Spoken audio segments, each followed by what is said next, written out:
শাহজালালের মাজার ঘিরে আসলে কি রাজনীতি হচ্ছে? ডিসি সারওয়ার আলমের অতি উৎসাহী অ্যাকশন এবং এর কয়েকদিনের মাথায় ওএসডি হওয়া স্রেফ একটা কাকতালীয় ঘটনা নয়। গত 2 বছর ধরে মাজার নিয়ে রাজনীতির যে উত্তপ্ত সমীকরণ, সুফি সংস্কৃতির উপর উপর্যুপরি আঘাত এবং পাবলিক প্রপার্টি ম্যানেজমেন্টে আমলাতন্ত্রের চরম ব্যর্থতার পরিচয়। তাহলে কি ঘটেছিল ডিসি সারওয়ারের সাথে? বিস্তারিত থাকছে ডেস্ক রিপোর্টে। সিলেটের ডিসি সারওয়ার আলমের অতি উৎসাহী অ্যাকশন এবং এর কয়েকদিনের মাথায় ওএসডি হওয়া স্রেফ একটা কাকতালীয় ঘটনা নয়। গত 2 বছর ধরে মাজার নিয়ে রাজনীতি যে উত্তপ্ত সমীকরণ, সুফি সংস্কৃতির উপর উপর্যুপরি আঘাত এবং পাবলিক প্রপার্টি ম্যানেজমেন্ট আমলাতন্ত্রের চরম ব্যর্থতা, এসব ঘটনারই ধারাবাহিকতার এবারের ঘটনা। কিশোরগঞ্জের পাগলা মসজিদের সরকারি তত্ত্বাবধানে শত কোটি টাকা ম্যানেজ করা হয়। বস্তার পর বস্তা টাকা সেখানে মানুষ দান করে, কিন্তু সেখানকার ম্যানেজমেন্ট নিয়ে প্রশ্ন ওঠে না। অথচ সিলেট প্রশাসন নাক গলাতে যাওয়ার মাত্রই ডিসিকে বিদায় নিতে হলো কেন?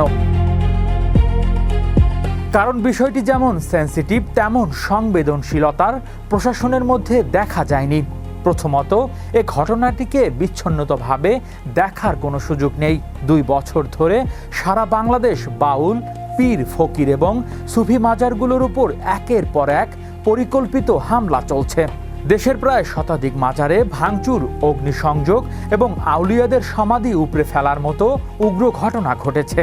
সুফিবাদের মূল বাণী হলো প্রেম ও বহুত্বতাবাদ, যা উগ্র মৌলবাদী গোষ্ঠীগুলোর রাজনৈতিক দর্শনের সম্পূর্ণ বিপরীত।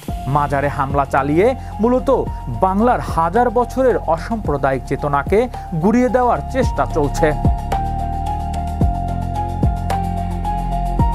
সবচেয়ে বিস্ময়কর হলো, যখন একের পর এক মাজারে আগুনে পুড়ছিল, তখন মাঠ প্রশাসন বা আইন শৃঙ্খলা রক্ষাকারী বাহিনীকে শক্ত কোনো পদক্ষেপ নিতে দেখা যায়নি।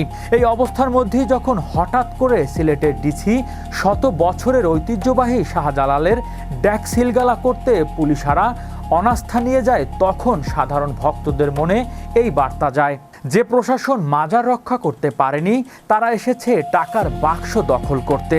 এটি সাধারণ মানুষের মনে চরম ক্ষোভের জন্ম দিয়েছে।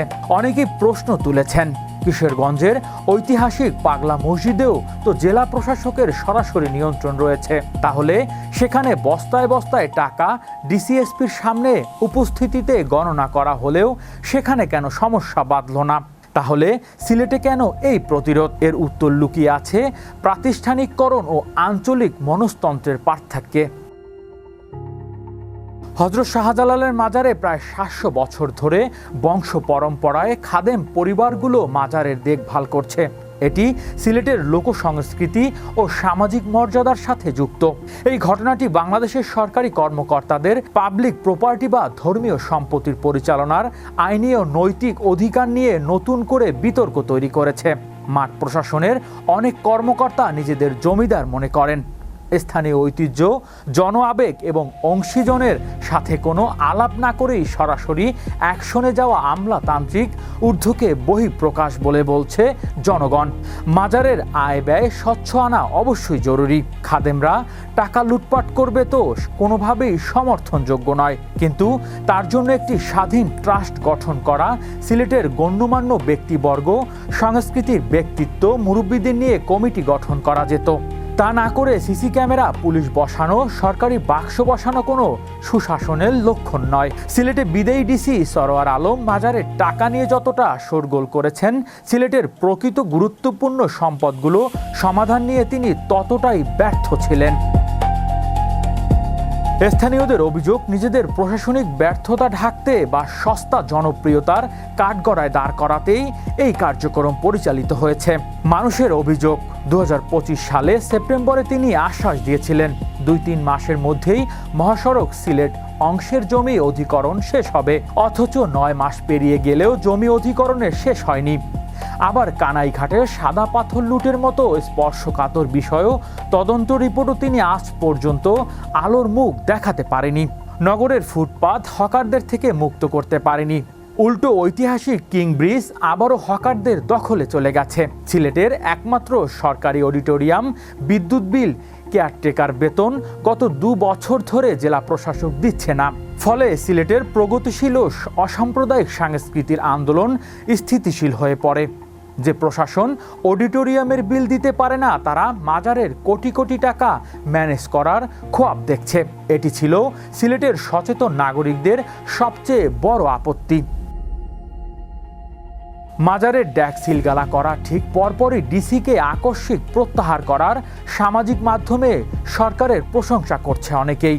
বিষয়টি জটিল আকার ধারণ করার আগেই প্রধানমন্ত্রী তারেক রহমান উপযুক্ত পদক্ষেপ নিয়ে সম্ভাব্য জটিলতা এড়াতে পেরেছেন। সরকার খুব ভালো করেই জানে বর্তমান পরিস্থিতিতে মাজারের মতো চরম সংবেদনশীল ইস্যুতে যদি সিলেট কোনো বড় ধরনের গণ অসন্তোষ তৈরি হয়, তবে তা দেশের স্থিতিশীলতাকে হুমকিতে ফেলতে পারে। সিলেটের আঞ্চলিক আবেগ এবং সুফিবাদের শক্ত ঘাঁটি ভাঙার ঝুঁকি সরকার এই মুহূর্তে নিতে চায়নি। তাই বিদেয়ী ডিসির উদ্দেশ্য যতই ভালো হোক না কেন, তার অপরিপক্ক ম্যানেজমেন্ট এবং রাজনৈতিক দূরদর্শিতার অভাবের কারণে তাকে মাঠ প্রশাসন থেকে ছিটকে পড়তে হয়েছে। বাংলার সুফিবাদ ও মাজার সংস্কৃতি শুধু রাজস্বের আদায়ের খনি নয়, এটি দেশের অসাম্প্রদায়িক অস্তিত্বের ঢাল। এদিকে উগ্রবাদীদের মাজার ভাঙার উৎসবের সাথে প্রশাসনের দানবাক্স দখল যেন একই সমান্তরাল উৎসব না হয়, বরং জনগণকে সাথে নিয়ে মাঠ প্রশাসন এসব মাজার মসজিদ ম্যানেজ করবে, এমনটাই সবার প্রত্যাশা। হৃদয় আশিস, বিশ্ব বাংলা 24 নিউজ ডেস্ক।